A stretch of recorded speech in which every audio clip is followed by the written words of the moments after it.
ससुराल की दहलीज पर एक बहू का संघर्ष और सम्मान।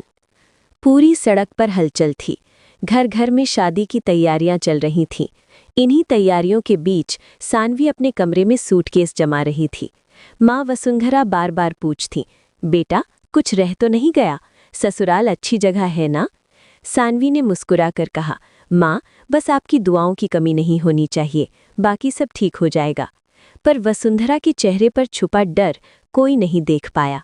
गरीब माँ बाप की वही पुरानी चिंता, क्या बेटी को उसके ससुराल वाले स्वीकार करेंगे?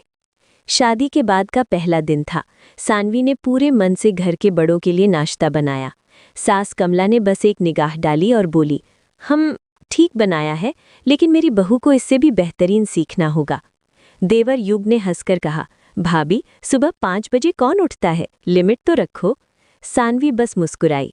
उसे पता था कि नए घर में समय लगता है, लेकिन दोपहर तक ही कहानी बदलने लगी। खाने की मेज पर अजीब सा तनाव था।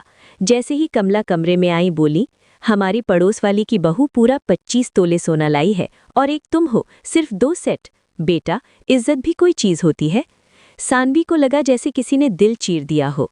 ससुर ध्रुव नारायण खुले शब्दों में कुछ नहीं कहते थे, पर चेहरा साफ बता रहा था, ये बहू हमारे घर की लेवल की नहीं है। सानवी की शादी को आज सिर्फ 5 दिन हुए थे, लेकिन उसके अंदर ऐसा लग रहा था जैसे 5 महीने बीत गए हों। बाहर सुबह की धूप फैल रही थी, पर उसके दिल में अंधेरा और गहरा था। वो रसोई में आलू काट रही थी और उसकी उंगलियां हल्के हल्के कांप रही थीं। उसने चाकू नीचे रखा और गहरी सांस लेकर खुद को संभालने लगी।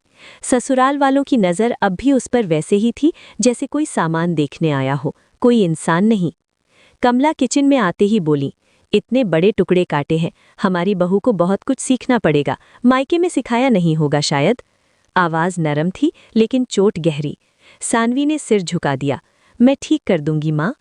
कमला भौहें चढ़ाते हुए बोली, अभी से माँ? बहू पहले ससुराल में कैसे बात करते हैं ये सीख लो।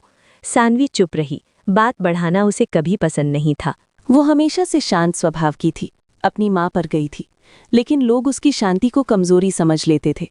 उसे याद आया वो दिन जब उसकी माँ वसुंधरा ने छोटी सी रसोई में कहा था,